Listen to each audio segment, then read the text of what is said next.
मजेदार चीज है मेरे दोस्त। 1857 का रेवोल्यूशन हुआ था, 1857 की क्रांति हुई थी। आप सब लोग इसके बारे में सुने ही होंगे। 1857 की क्रांति हुई थी, रिवोल्यूशन, इसकी क्रांति। मेरे प्यारे साथियों, इसी क्रांति के बाद अभी तक भारत देश में 1857 तक चल रहा है ब्रिटिश ईस्ट इंडिया कंपनी का राज। लेकिन जब ये क्रांति हुई तो इंग्लैंड को लगा, यानी ब्रिटेन को लगा कि ये जो राज कर रहे हैं British east India company, Bharat पर शासन करने के लायक नहीं, क्योंकि क्रांति हो जा रही है, लोग लड़ाई झगड़ा कर रहे हैं। तो इस ब्रिटिश ईस्ट इंडिया कंपनी के बाद, इसके बाद आया 1858 का। ध्यान से सुनिएगा, क्योंकि ये सब जो चीज मैं बताऊंगा एग्जाम का ही क्वेश्चन है। 1858 एक्ट आया, एक 1858 का अधिनियम आया। 1858 का अधिनियम आया, इसमें क्या क्या नौटंकियां आई है वो देखिएगा। British east India company, British east India company को समाप्त कर दिया गया, ब्रिटिश ईस्ट इंडिया कंपनी के अधिकार को समाप्त कर दिया गया। दूसरा, इसी ब्रिटिश ईस्ट इंडिया कंपनी में हुआ करते थे बोर्ड ऑफ कंट्रोलर और मेरे प्यारे साथी बोर्ड ऑफ डायरेक्टर। इसी में हुआ करते थे बोर्ड ऑफ कंट्रोलर यानी नियंत्रक बोर्ड, बोर्ड ऑफ डायरेक्टर्स यानी निदेशक बोर्ड। ध्यान दीजिएगा, इसमें होते थे 7 सदस्य, इसमें होते थे 8 सदस्य, इसमें 7 इसमें 8। इन दोनों को समाप्त कर दिया गया मेरे प्यारे दोस्तों, क्योंकि ये भी ब्रिटिश ईस्ट इंडिया कंपनी के पार्ट थे। नई चीज क्या लाई गई? नई चीज लाई गई, इंडियन काउंसिल की स्थापना हुई। इंडियन काउंसिल की स्थापना हुई, यानी भारतीय परिषद की स्थापना हुई। किसकी स्थापना हुई मेरे प्यारे साथियों? भारतीय परिषद की स्थापना हुई, और जिनमें सदस्य संख्या रखी गई यही 7 और 8 जोड़ के 15 रख दी गई। इसके बाद जितने भी एक्ट आए हैं, इसके बाद भारत में जितने भी एक्ट आए हैं वो सभी भारतीय परिषद अधिनियम के नाम से जाने गए। बाद में चल के इसको भी खत्म किया जाएगा, लेकिन फिलहाल 15 सदस्य, इसमें कोई भारतीय नहीं था, इसमें कोई भी भारतीय नहीं था, इस 15 सदस्यों में कोई भारतीय नहीं था। यह 1857 का समय है। इसी समय भारत का गवर्नर जनरल हुआ करता था लॉर्ड कैनिंग। इसी समय भारत का गवर्नर जनरल हुआ करता था लॉर्ड कैनिंग। इसी एक्ट के तहत गवर्नर जनरल के पद को भी हटा दिया गया। इसी एक्ट के तहत गवर्नर जनरल के पद को समाप्त कर दिया गया। गवर्नर जनरल का पद ब्रिटिश ईस्ट इंडिया कंपनी का पद हुआ करता था, तो गवर्नर जनरल के पद को हटा के मेरे दोस्त शुरू किया गया वायसराय का पद, यानी ब्रिटिश ईस्ट इंडिया कंपनी के हाथ से सत्ता लेके वो सत्ता सीधे सौंप दी गई ग्रेट ब्रिटेन या ब्रिटेन या इंग्लैंड की महारानी को। महारानी वहां से डायरेक्ट रूल करेंगी और ये वायसराय उन्हीं के प्रतिनिधि होंगे, उन्हीं के रिप्रेजेंटेटिव होंगे। तो आंसर क्या हो जाएगा? लॉर्ड कैनिंग मेरे प्यारे साथियों। उम्मीद करता हूं 1857 की क्रांति के बाद 1858 का एक्ट आया, जिसके तहत ब्रिटिश ईस्ट इंडिया कंपनी को समाप्त किया गया, जिसके तहत board of control and board of directors को समाप्त किया गया, जिसके तहत भारतीय परिषद अधिनियम लागू किया गया जिसमें 15 सदस्य होते थे, और उसी के तहत गवर्नर जनरल ऑफ इंडिया के पद को, डेजिग्नेशन को समाप्त करके वायसराय का पद लाया गया। और इस समय भारत में राज कर रहे थे हमारे लॉर्ड कैनिंग। लॉर्ड कैनिंग राज कर रहे थे। रमेश दुबे जी क्लास में मौजूद हैं, विधि केशवानी, हिमांशु पाल, चंदन जायसवाल, श्वेता उपाध्याय, तान्या भारद्वाज, शिवम पांडे, पवन उपाध्याय, रवीश दुबे, बहुत बहुत स्वागत है आप सभी साथियों का। प्रिय साथियों, मेरे दोस्तों, मेरे भाइयों, उम्मीद यही करता हूं कि आपको चीजें समझ आ रही हैं, और अगर चीजें आपको समझ आ रही हैं तो एक बार लाइक, शेयर और सब्सक्राइब जरूर करवाइएगा अपने सभी साथियों से, तभी ये कोर्स आगे बढ़ सकेगा, तभी ये प्लेटफॉर्म और ज्यादा मजबूत होगा। ये प्लेटफॉर्म मजबूत होगा, हम मजबूत होंगे और हम आपको और बेहतर चीजें प्रोवाइड करवाएंगे। इतनी चीजें समझ आए तो नए सवाल की तरफ बढ़ते हैं मेरे दोस्तों, नए सवाल की तरफ बढ़ते हैं। आपके सामने प्रश्न है, सत्यमेव जयते, सत्यमेव जयते वाक्य किस उपनिषद से लिया गया है? सत्यमेव जयते वाक्य किस उपनिषद से लिया गया है? अगर आपको इसका आंसर आता है तो आप जरूर दीजिएगा। शीनू वर्मा जी क्लास में मौजूद हैं, विशाल कुमार जी मौजूद हैं। शीनू वर्मा भवानी पटेल के नाम से जाने जाते हैं। बहुत बहुत स्वागत है दोस्त आपका आपकी अपनी कक्षा में। उम्मीद करूंगा कि कुछ नई चीजें आप सीखेंगे। तो जल्दी से भवानी पटेल जी लाइक कर दीजिए, सब्सक्राइब कर दीजिए और चैनल को शेयर कर दीजिए। तब तक आप पहले इसका आंसर बताइए कि सत्यमेव जयते वाक्य किस उपनिषद से लिया गया है। आपके सामने है प्रश्ना उपनिषद, यजुर्वेद उपनिषद, यजुर्वेद तो वेद हो गया मेरे भाई, मुंडको उपनिषद और ईशावास्य। आपको बताना है इनमें से कौन सा, पहले तो यही देख लो कि यजुर्वेद तो होगा नहीं, क्योंकि सबको पता है यजुर्वेद एक वेद है, कोई उपनिषद नहीं है। बाकी अगर आपको ढूंढने में आसानी हो तो बता दीजिए। राकेश दुबे जी क्लास में मौजूद है, सुप्रभातम सर। शीनू वर्मा है, भवानी पटेल है, विशाल कुमार जी हैं। विशाल जी ने आंसर दिया है मुंडको उपनिषद, विशाल जी ने आंसर दिया है मुंडको उपनिषद। मेरे प्यारे साथियों, कुल उपनिषदों की संख्या होती है 108। मेरे प्यारे दोस्तों, कुल उपनिषदों की संख्या होती है 108। उपनिषद शब्द का अर्थ होता है to sit on the feet of the teacher to obtain knowledge. Teacher के सामने, गुरु के समक्ष, उनके चरणों के समीप बैठकर ज्ञान की प्राप्ति करना, यही है उपनिषद। इसकी कुल संख्या होती है 108, लेकिन इनमें से प्रोमिनेंट उपनिषद कुल 12 होते हैं, यानी मुख्य उपनिषद होते हैं 12, जिनमें से मुंडको उपनिषद से यह शब्द लिया गया है सत्यमेव जयते। सत्यमेव जयते एक 2 लाइन का पूरा फुलफिल वाक्य गद्य पद्य होता है, लेकिन उनमें से हमने एक छोटा सा वाक्य लिया सत्यमेव जयते। ये संस्कृत का शब्द है जिसमें हम बोलते हैं सत्यम एव जयते। मैं लिख देता हूं यहां पे मेरे दोस्त, सत्यम एव जयते। इसको हमने जोड़ तोड़ के बना दिया सत्यमेव जयते। सत्यम एव जयते इसको बोलते हैं, ध्यान दीजिएगा, इसको बोलते हैं मेरे दोस्तों सत्यम एव जयते। ठीक है, उसको जोड़ के, यानी सत्य में ही विजय है, सत्य में ही विजय है। और ये ही सेंटेंस हमारे देश का कहा जाता है, भारत का कहा जाता है आइडियल सेंटेंस, यानी आदर्श वाक्य। मेरे दोस्त, ये हमारे भारत के चिन्ह पे, जो भी चिन्ह है हमारा राष्ट्रीय प्रतीक चिन्ह है, उसके नीचे लिखा हुआ है सत्यमेव जयते के नाम से। सत्यमेव जयते वहीं पे लिखा हुआ है। हमारे देश का राष्ट्रीय चिन्ह है क्या?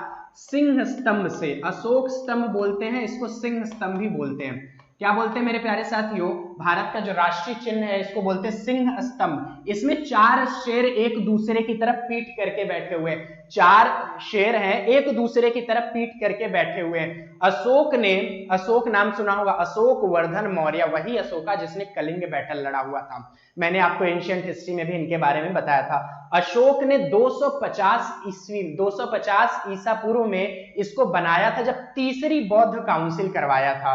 तीसरी बौद्ध काउंसिल करवाया था तो सिंह स्तंभ बनवाया था मेरे प्यारे साथियों। इसी सिंह स्तंभ में 4 शेर हैं, उसी शेर के नीचे ये सिंह लिखा गया है सत्यमेव जयते।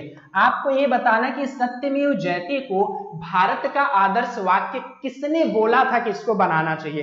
किसने ये बोला था कि सत्यमेव जयते को भारत का आदर्श वाक्य बनाना चाहिए, या किसने उसकी वकालत की थी? अगर आपको उसका आंसर आता हो तो जल्दी से बता दीजिए। संयम मिश्रा जी क्लास में मौजूद हैं। मेरे दोस्तों, उम्मीद करता हूं इतनी चीजें समझ में आ गई हैं। इतनी चीजें समझ आ गई तो अगले सवाल की तरफ बढ़ चलते हैं। ठीक है बात, अगले सवाल की तरफ बढ़ चलते हैं। दोस्तों, अगर आपको आंसर आता हो तो फटाफट से इसका आंसर दीजिए। प्रश्न है, Lahore was Ranjit Singh political capital. Lahore Maharaja Ranjit Singh की राजनैतिक राजधानी थी। आपको बताना है which city was called his religious capital. Lahore Ranjit Singh की राजनीतिक राजधानी थी, किस शहर को उनकी धार्मिक राजधानी के रूप में जाना जाता है? अगर आपको इसका आंसर आता है तो फटाक से बता दीजिए। अगर आपको इसका आंसर आता है तो अब जल्दी से इसका आंसर बता दीजिए। आंसर आपके सामने है, ऑप्शन आपके सामने है मेरे दोस्तों, ऑप्शन आपके सामने दिख रहा होगा और आपको इसका आंसर बताना है। अमृतसर है, आनंदपुर साहिब है, गुंजरावाला है, पेशावर है। इन 4 में से एक आंसर होगा, इन 4 में से एक आंसर होगा, इसका आपको आंसर बताना है। तो जल्दी से जल्दी जिसको भी आंसर आता हो वो बता सकता है, जल्दी से जल्दी, क्योंकि समय कम है और जानकारियां देने के लिए बहुत ज्यादा है। तो अगर आप लोग फटाफट से आंसर बताते रहोगे तो भी आसान रहेगा। मेरे दोस्तों देखो, महाराजा रणजीत सिंह, महाराजा रणजीत सिंह नाम सुना होगा आप लोगों ने, महाराजा रणजीत सिंह का नाम तो सुना होगा। महाराजा रणजीत सिंह की एक कैपिटल थी लाहौर, जो कि कैसी कैपिटल थी? इनकी राजनीतिक कैपिटल थी। समयांतराल इन्होंने अपनी राजनीतिक कैपिटल का भी फेरबदल किया था, गुंजरावाला कर दिया था। अपनी राजनीतिक कैपिटल लाहौर से शिफ्ट करके गुंजरावाला कर दिया था। और बाद में इन्होंने अपनी धार्मिक कैपिटल बनाई, जहां पे कुछ और नहीं, गोल्डन टेम्पल है। तो बता दो गोल्डन टेम्पल कहाँ है? जी हाँ, गोल्डन टेम्पल है अमृतसर, और अमृतसर को महाराजा रणजीत सिंह ने अपनी धार्मिक कैपिटल, धार्मिक राजधानी बनाई थी। चलिए अगले सवाल की तरफ बढ़ते हैं। कांग्रेस की पहली महिला अध्यक्ष कौन थी? कांग्रेस की पहली महिला अध्यक्ष कौन थी? मेरे प्यारे साथियों, एक बारी से आप लोग को कमेंट कर देने हैं, जल्दी से जल्दी इसका आंसर क्या हो जाएगा, और सब्सक्राइब और शेयर कर दीजिए ताकि और लोगों के पास ये जानकारी पहुंचती रहे। आपको बताना है कांग्रेस की पहली महिला अध्यक्ष कौन थी। एनी बेसेंट, सरोजिनी नायडू, मिलिंद सेन गुप्ता और अरुणा आसफ अली। जल्दी से जिसको भी आंसर आता हो वो बता सकता है इसका आंसर। उससे पहले मैंने आपको कांग्रेस के बारे में काफी सारी चीजें बताई हैं। कांग्रेस का पूरा नाम है INC यानी इंडियन नेशनल कांग्रेस, जिसकी स्थापना मेरे प्यारे साथियों 1885 में हुई थी। किसके द्वारा कराई गई स्थापना? A.O. ह्यूम के द्वारा इसकी स्थापना कराई गई मेरे भाई। और इसके पहले चेयरमैन थे, इसके पहले अध्यक्ष थे मेरे दोस्त W.C. बनर्जी। इसके पहले अध्यक्ष थे मेरे भाइयों W.C. बनर्जी। इसके पहले अध्यक्ष थे W.C. बनर्जी।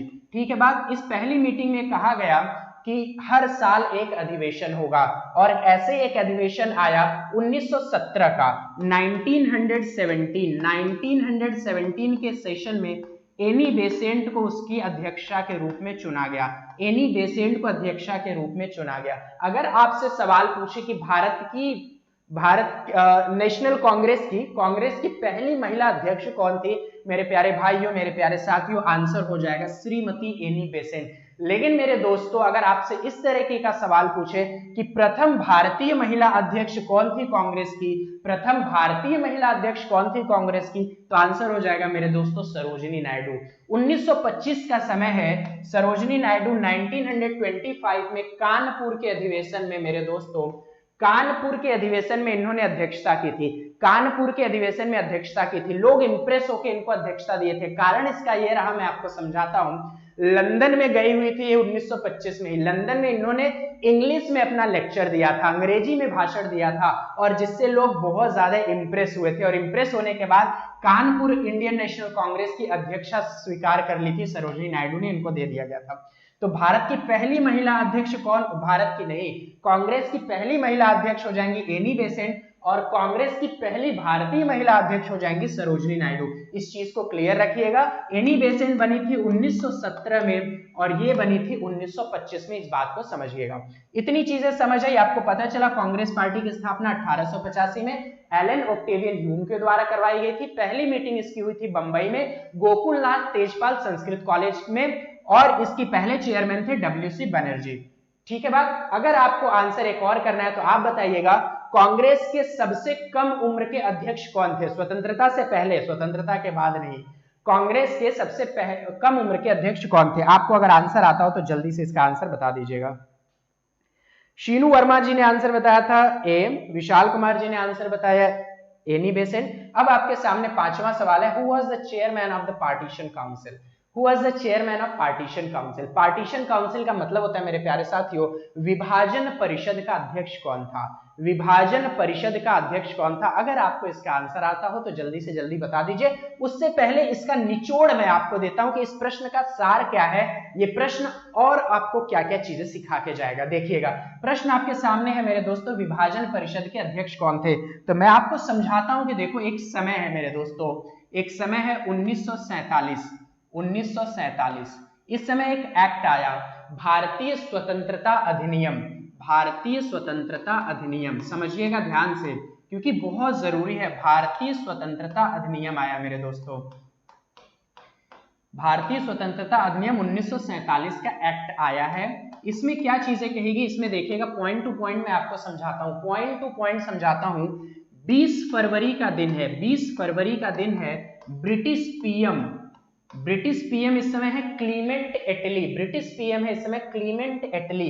क्लीमेंट एटली ने यह घोषणा कर दी मेरे प्यारे साथियों, संविधान सभा हमारा बन चुका है, हमारा संविधान तैयार हो रहा है, हमारा संविधान तैयार हो रहा है। और इसी बीच में 1947 में 20 फरवरी को पीएम ने घोषणा की कि आने वाले 30 जून को, ध्यान दीजिएगा, आने वाले 30 जून 1947 को ब्रिटिश एम्पायर, ब्रिटिश साम्राज्य, ब्रिटिश शासन भारत से समाप्त कर दिया जाएगा। 30 जून 1947 को भारत से ब्रिटिश साम्राज्य समाप्त कर दिया जाएगा, ये कहा है ब्रिटिश पीएम ने 20 फरवरी के दिन। इतनी बात क्लियर है? तो इसी में समय आ जाता है मेरे दोस्तों, अभी इसमें समय है फरवरी, मार्च, अप्रैल, मई, जून। जून आएगा मेरे दोस्तों। इसी बीच AIML ने ऑल इंडिया मुस्लिम लीग, जिसकी स्थापना 30 जनवरी 1906 को हुई थी। सादत खां, सलीमुल्लाह खान आगा खान ने करी हुई थी। AIML, all India Muslim League, Akhil Bharatiya Muslim परिषद की स्थापना 30 जनवरी 1906 को हुई थी। इन पार्टी ने दंगा फसाद करना शुरू कर दिया या फिर अपनी मांग तेज कर दी कि भाई जो संविधान सभा के द्वारा संविधान बनाया जा रहा है उसको हम नहीं मानेंगे। तो फिर से 3 जून को फिर से मेरे दोस्तों 3 जून को क्लीमेंट एटली ने ये बोला, 3 जून को क्लीमेंट एटली ने ये बोला, समझिएगा ध्यान से, 20 फरवरी को घोषणा की 30 जून के लिए, इसी बीच में दंगा हुआ तो 3 जून को ही इनको बोलना पड़ा कि संविधान सभा के द्वारा जो संविधान बनाया जा रहा है ये सिर्फ उन्हीं प्रांतों पर लागू होगा जो भारत में शामिल होना चाहते हैं, जो भारत में शामिल होना चाहते हैं। उन देशी रियासत, उन प्रांतों पर लागू नहीं होगा जो भारत का संविधान या भारत में शामिल होना नहीं चाहते हैं। 3 जून को उन्होंने, क्लीमेंट एटली ने ऐसा बोल दिया और 3 जून 1947 को ही मेरे प्यारे साथियों भारत विभाजन का अधिनियम पेश कर दिया गया, भारत विभाजन प्रस्ताव पेश कर दिया गया लॉर्ड माउंटबेटन के द्वारा। भारत विभाजन प्रस्ताव पेश कर दिया गया 3 जून 1947 को लॉर्ड माउंटबेटन के द्वारा। उम्मीद करता हूं कि इसके पीछे का बैकग्राउंड क्या रहा था वो चीजें आपको समझ आएंगी। बाकी ये रिलेट करता है इतिहास से भी और राजनीति से भी, राज्य व्यवस्था से भी, पॉलिटी से भी। उम्मीद करता हूं चीजें समझ आई होंगी। तो चलते हैं, आगे बढ़ते हैं। ठीक है बात मेरे भाई, भारत विभाजन करने का श्रेय जाता है लॉर्ड माउंटबेटन को। Lord Mountbatten turn on daily class में मौजूद है, गुड मॉर्निंग। ठीक है, तो भाई कमेंट करते रहो, अगर आपको समझ आ रहा है तो भी कमेंट करते रहो, अगर नहीं समझ आ रहा तो ये करो कि सर मुझे समझ नहीं आ रहा, एक बार फिर से समझा दीजिए क्या चीजें हैं। क्वेश्चन नंबर 6 सामने, who is generally acknowledge as the pioneer of local self government in modern India. हाँ, आमतौर पर आधुनिक भारत में स्थानीय स्वशासन के अग्रणी के रूप में किसे जाना जाता है। मेरे प्यारे साथियों, समय है 1881 और 1882 का। 1881 और 1882 का। मेरे दोस्त 1881 में भारत की पहली दशकीय जनगणना हुई थी। 1881 में भारत की पहली डिकेडल सेंसस हुआ था लॉर्ड रिपन के द्वारा। ठीक है, लॉर्ड रिपन के द्वारा पहली दशकीय जनगणना हुई थी। कुछ मेरे भाइयों के दिमाग में आ रहा होगा कि सर पहले तो जनगणना तो 1872 में हुई थी, पहली जनगणना लॉर्ड मायो के द्वारा, लॉर्ड मेयो या मायो के द्वारा। मेरे प्यारे साथियों, ये जो जनगणना हुई थी 1872 में, वो 10 साल वाली जनगणना नहीं थी। तो मैंने आपको बताया 1881 में जो जनगणना हुई वो दशकीय जनगणना हुई थी, इस चीज को समझिएगा। और इन्होंने भी और काफी चीजें करी हैं, किस चीज के लिए इन्होंने करा हुआ है भैया, कि मॉडर्नाइजेशन के लिए, लोकल सेल्फ गवर्नमेंट के लिए, स्थानीय स्वशासन के लिए, म्यूनिसिपैलिटीज के लिए, नगर पालिका के लिए। वो व्यक्ति कोई और नहीं, लॉर्ड रिपन है। लॉर्ड रिपन को भारत में स्थानीय स्वशासन का पिता कहा जाता है। लॉर्ड रिपन को भारत में स्थानीय स्वशासन का पिता कहा जाता है, इसलिए यही पियोनियर कहलाएंगे, local self government of modern India. Clear है इतनी बात क्लियर है। तो मेरे दोस्तों हम लोग आगे बढ़ेंगे अगले सवाल की तरफ। फटाफट से आंसर देते रहिए मेरे दोस्त, आंसर करते रहिए और शेयर कर दीजिए। अगर शेयर नहीं करेंगे तो मजा नहीं आएगा। शेयर करके आपके कांटेक्ट में ऐसे 2 से 5 लोग जरूर होंगे जो आपकी बात दिल से सुनते होंगे। मतलब आपने अगर एक मैसेज कर दिया कि आपको ये करना है तो जरूर करेंगे, तो आप उनको भेजिए कि उनका भी फायदा हो जाए मेरे दोस्तों। चलिए अगला बताते हैं आपको।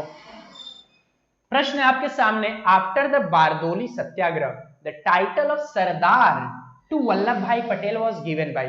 बारदोली सत्याग्रह के बाद वल्लभ भाई पटेल को सरदार की उपाधि किसने दी थी? सरदार की उपाधि वही वल्लभ भाई पटेल जिनको लौह पुरुष भी कहा जाता है, अब आपको बताना है कि उनको सरदार की उपाधि किसके द्वारा दे दी गई थी। सरदार की उपाधि, जल्दी से जल्दी आंसर चाहिए इसका मुझे। हाँ, तो आंसर आपके सामने है, 4 ऑप्शन है, उनमें से एक आंसर है जवाहरलाल नेहरू, मोतीलाल नेहरू, महात्मा गांधी, मौलाना अब्दुल कलाम आजाद। मौलाना अब्दुल कलाम आजाद होना चाहिए, लेकिन कोई मतलब नहीं है, आप बता सकते हो। 7 का सी, किसी ने बोला मेरे भाई 7 का सी, और वो कोई और नहीं है, वो है turn on daily. Turn on daily ने बोला 7 का सी, 5 का ए। तो चलिए मेरे भाइयों देखते हैं कि क्या हो जाएगा इसका आंसर। उससे पहले मैं आपको इसका निचोड़ बताने वाला हूं कि बारदोली सत्याग्रह हुआ था 1928 में। 1928 में बारदोली सत्याग्रह हुआ मेरे दोस्तों, किसके लिए था? ये था मेरे प्यारे साथियों किसानों के हित के लिए। मेरे प्यारे भाइयों किसानों के हित के लिए था। इसका चेयरमैनशिप किया था सरदार वल्लभ भाई पटेल ने, सरदार वल्लभ भाई पटेल ने, वीबी पटेल साहब ने किया हुआ था। क्या था ये बारदोली सत्याग्रह? इस बारे में एक 20 सेकंड मुझसे सुन लीजिए। किसानों के ऊपर अत्याचार किया जा रहा था, यानी लगान को बढ़ा के 30% कर दिया गया, लगान को बढ़ा के 30% तक कर दिया गया। अब किसान अगर 10 किलो उगाएगा या 100 किलो उगाएगा तो उसमें से 30 किलो उनको पूरा का पूरा दे देना होगा अंग्रेजों को। भाई इनमें से क्या बचेगा उनके पास? इन 70 किलो में क्या कर लेंगे वो? तो इस चीज का खिलाफत हो रहा था। यहाँ पे बारदोली गुजरात में पड़ता है मेरे प्यारे भाइयों। यहाँ पे गांधी जी ने भी सरदार पटेल की मदद की थी, गांधी जी ने भी।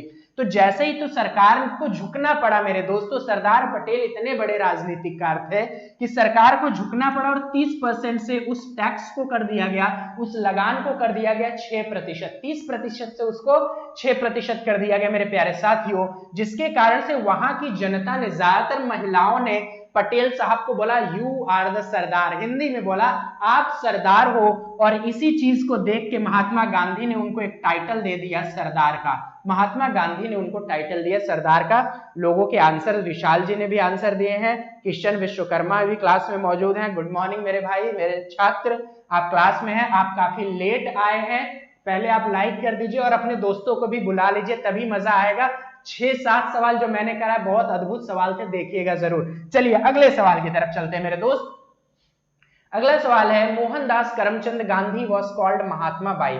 मोहनदास करमचंद गांधी को महात्मा के रूप में किसने कहा था मेरे प्यारे साथियों? इसका आंसर आप सभी लोग को पता होना चाहिए। रविंद्रनाथ टैगोर ने बोला था रविंद्रनाथ टैगोर ने गांधी को महात्मा गांधी बोला था। किस लिए बोला था तो वो भी सुन लीजिएगा। 1917 में चंपारण हुआ था, चंपारण का आंदोलन हुआ था, चंपारण सत्याग्रह हुआ था 1917 में। चंपारण सत्याग्रह हुआ था, बिहार में है ये, बिहार में, ठीक है। और इसी के सफलता के बाद रविंद्रनाथ टैगोर ने मोहनदास करमचंद गांधी को महात्मा की उपाधि दे दी। इतनी बात क्लियर है तो अगले सवाल की तरफ चलते हैं। नया सवाल, the Mohammedan Anglo oriental college letter become the. देखो मोहम्मद लिखा हुआ है, आप समझिएगा मोहम्मदन या फिर मोहम्मद भी समझेंगे तो कोई गुनाह नहीं है, ठीक है, कोई फरमान जारी नहीं किया जाएगा। मोहम्मद एंग्लो ओरिएंटल कॉलेज बाद में किस नाम से जाना गया? मोहम्मदन ओरिएंटल एंग्लो कॉलेज बाद में किस नाम से जाना गया मेरे दोस्तों? एक बार, हाँ रविंद्रनाथ टैगोर आंसर सही है, किशन जी का आंसर भी सही है, टर्न ऑन डेली का सही है, विशाल जी का आंसर सही है, आप सभी लोग सही आंसर कर रहे हो मेरे दोस्तों। लेकिन आपको बताना है इसका आंसर। 9वें का आंसर अगर आपने सही से बता ले गए तो मैं समझूंगा कि you are a real student, ठीक है। चलिए, तो मोहम्मदन एंग्लो ओरिएंटल कॉलेज, मैं आपको बताता हूं इसका निचोड़ क्या है, इसकी खाल निकाल के आपको देता हूं कि देखो अंदर और क्या क्या चीजें मिलेगी। मेरे प्यारे साथियों, मोहम्मदन एंग्लो ओरिएंटल कॉलेज की स्थापना करी गई थी 1875 में, 1875 में, 1875 में, 1875 में सर सैयद अहमद खान के द्वारा, सर सैयद अहमद खान के द्वारा, सर सैयद अहमद खान के द्वारा इसकी स्थापना करी गई थी मेरे भाई। सर सैयद अहमद खान के द्वारा इसकी स्थापना की गई थी 1875 में। जब इसकी स्थापना हुई ये सिर्फ एक प्राइमरी स्कूल हुआ करता था, प्राथमिक विद्यालय हुआ करता था, लेकिन बाद में इसका नाम ओस्मानिया यूनिवर्सिटी नहीं रखा गया, जामिया मिलिया यूनिवर्सिटी नहीं रखा गया, ठीक है, बरकतुल्लाह यूनिवर्सिटी नहीं रखा गया। जो बचा मेरे दोस्तों AMU अलीगढ़ मुस्लिम यूनिवर्सिटी रखा गया। और इसकी स्थापना कहां हुई थी? अलीगढ़ में हुई थी। बोलो बोलो बोलो, अरे जल्दी बोलो, जल्दी बोल दो, आंसर क्या हो जाएगा? ठीक है, अलीगढ़ मुस्लिम यूनिवर्सिटी इसकी हो गई थी। यानी आपको क्या क्या चीजें पता चली? 1875 में मोहम्मदन एंग्लो ओरिएंटल कॉलेज की स्थापना हुई, किसके द्वारा? सर सैयद अहमद खान के द्वारा। मेरे भाई अगले सवाल की तरफ चलते हैं और अगला सवाल है, पूर्ण स्वराज यानी complete independence was declared to be goal of the Indian National Congress in its session of. जल्दी से बताइए, पूर्ण स्वराज, पूर्ण स्वतंत्रता अपने किस सत्र में भारतीय राष्ट्रीय कांग्रेस का लक्ष्य घोषित किया गया? मेरे प्यारे भाई, लाहौर का सेशन हुआ था, लाहौर का सेशन हुआ था 1929 में, जिसकी अध्यक्षता की थी जवाहरलाल नेहरू ने। लाहौर का सेशन हुआ था 1929 में, जिसकी अध्यक्षता की थी, जिसके अध्यक्ष थे जवाहरलाल नेहरू, पंडित जवाहरलाल नेहरू, यहीं पे पंडित जवाहरलाल नेहरू ने पूर्ण स्वराज की घोषणा की थी, यहीं पे जवाहरलाल नेहरू ने पूर्ण स्वराज की घोषणा की थी। और 1929 के बाद 26 जनवरी, ध्यान दीजिएगा, 26 जनवरी 1930 को, 26 जनवरी 1930 को कांग्रेस पार्टी ने अपना पूर्ण स्वराज या स्वाधीनता दिवस मनाया था। 26 जनवरी 1930 को कांग्रेस पार्टी ने अपना स्वतंत्रता दिवस या स्वराज दिवस या स्वाधीनता दिवस मनाया था। और यही 26 जनवरी बाद में जाके संविधान लागू किया गया, भारत का गणतंत्रता दिवस मनाया गया। 26 जनवरी 1950 को भारत का गणतंत्रता दिवस सेलिब्रेट होता है, क्योंकि इसी दिन भारत का संविधान पूरी तरीके से लागू हुआ था। उसका कारण क्या था? कि उसका कारण था 26 जनवरी 1930 को स्वाधीनता दिवस मनाया गया था। चलिए मेरे प्यारे साथियों, अगला सवाल देखते हैं। सवाल है, who was the author of the book my experiment with truth? सत्य के साथ मेरे प्रयोग पुस्तक के लेखक कौन है? सत्य के साथ मेरे प्रयोग, सत्य के साथ मेरे प्रयोग पुस्तक के लेखक कौन है? सत्य के साथ मेरे प्रयोग पुस्तक के लेखक हैं कोई और नहीं, महात्मा गांधी, मोहनदास करमचंद गांधी, बापू, राष्ट्रपिता, इन्हीं को कहा गया है। आधे नंगे फकीर, अर्धनग्न फकीर, इन्हीं को कहा गया है, तो यही है इसके लेखक। मेरे दोस्तों, इसका ट्रांसलेशन किया था महादेव देसाई ने, इसी पुस्तक का ट्रांसलेशन किया था मेरे प्यारे साथी महादेव देसाई ने।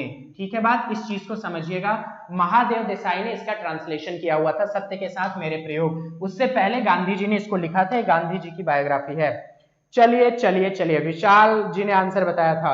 अगले सवाल की तरफ चढ़ते हैं, अगले सवाल की तरफ बढ़ते हैं। Motilal Nehru and Chittaranjan Das, Motilal Nehru and Chittaranjan Das were the founder members of. Motilal Nehru और चित्तरंजन दास ने किस पार्टी की स्थापना की थी? आपके सामने है, communist party of India, forward block, socialist Swarajist party या स्वराज्य पार्टी। आपको आंसर बताना है कि इसका आंसर क्या हो जाएगा। जल्दी से जल्दी आंसर बता दो मेरे प्यारे साथियों, जल्दी से जल्दी जिसको आंसर आता हो बता सकता है, जल्दी से। मैं इंतजार कर रहा हूं आपके प्रश्नों का, मैं इंतजार कर रहा हूं आपके उत्तर का, आपके उत्तर का इंतजार कर रहा हूं। प्रश्न आपके बोर्ड पे दिख रहा है, तो जल्दी जल्दी बता दीजिए मेरे दोस्तों, जिसको भी आता हो, जिसको भी आता हो बता सकता है आंसर। हाँ ठीक है बात, जिसको आता हो बता सकता है इसका आंसर। स्वराज पार्टी की स्थापना किसके द्वारा की गई थी? स्वराज पार्टी की स्थापना किसके द्वारा की गई थी? फटाफट से इसका आंसर दे दो मेरे दोस्तों, जिसको भी आता हो। स्वराज पार्टी की स्थापना, जल्दी से आंसर मिल जाना चाहिए, जल्दी जल्दी आंसर। देखो, स्वराज पार्टी की स्थापना, ये कौन सी पार्टी है? ये पार्टी है मेरे दोस्तों भाकपा, भाकपा पार्टी है ये, भाकपा, भारतीय कम्युनिस्ट पार्टी, इसी को भाकपा के नाम से जानते हैं। पहली कम्युनिस्ट पार्टी थी, भाकपा के नाम से इसी को जाना जाता है। ठीक है बात। और डी राजा ने इसकी स्थापना की थी, डी राजा ने इसकी स्थापना की थी। दूसरी पार्टी अपने पास फॉरवर्ड ब्लॉक, 1939 में एससी बोस ने की थी, सुभाष चंद्र बोस ने इसकी स्थापना की थी। ठीक है बात। नेक्स्ट है स्वराज्य पार्टी, स्वराज पार्टी की स्थापना हुई है 1 जनवरी 1923 में, और इसी की स्थापना की है मोतीलाल नेहरू और चित्तरंजन दास ने, CR दास और मोतीलाल नेहरू ने की हुई थी स्वराज पार्टी। बिल्कुल सही, विशाल जी ने आंसर दिया स्वराज पार्टी। अब देखो, कम्युनिस्ट पार्टी को ही भाकपा बोला जाता है, यानी इसका नाम है भारतीय कम्युनिस्ट पार्टी। अगले सवाल की तरफ बढ़ते हैं मेरे प्यारे साथियों। अमर राष्ट्रीय गीत है वंदे मातरम, किसके द्वारा लिखा गया? वंदे मातरम किसके द्वारा लिखा गया? मेरे प्यारे दोस्तों, वंदे मातरम एक उपन्यास से उठाया गया है, और उपन्यास का नाम है आनंद मठ, उपन्यास का नाम है आनंद मठ, उपन्यास का नाम है आनंद मठ।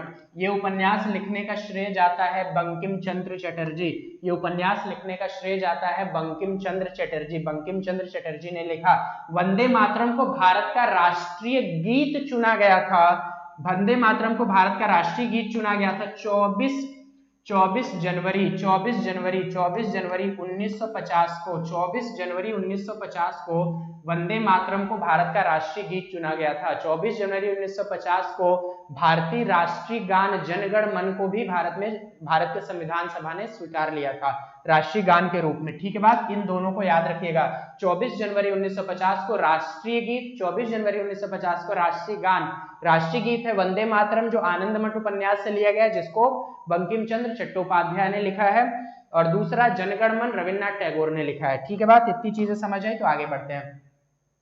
Aligarh Mohammedan Anglo oriental college की स्थापना किसके द्वारा की गई मेरे दोस्तों? मैंने अभी आपको बताया, उसकी स्थापना सर सैयद अहमद खान के द्वारा की गई थी। इसकी स्थापना सर सैयद अहमद खान के द्वारा की गई थी 1875 1875 में मेरे प्यारे दोस्तों, 1875 में इन्होंने एक मैगजीन भी छपवाया था सर सैयद अहमद खान ने। मैगजीन कौन सी मैगजीन? राज भारत मुसलमान, राज भारत मुसलमान, याद रखिएगा, राज भारत मुसलमान के नाम से एक मैगजीन छपवाई थी सर सैयद अहमद खान ने, राज भारत मुसलमान के नाम से। क्लियर है इतनी बात? चलिए अगले सवाल की तरफ बढ़ते हैं। नेक्स्ट है, निम्नलिखित में से कौन भारत में एक फ्रांसीसी समझौता नहीं था? मेरे प्यारे साथियों, फ्रांसीसियों ने समझौता कर लिया था अंग्रेज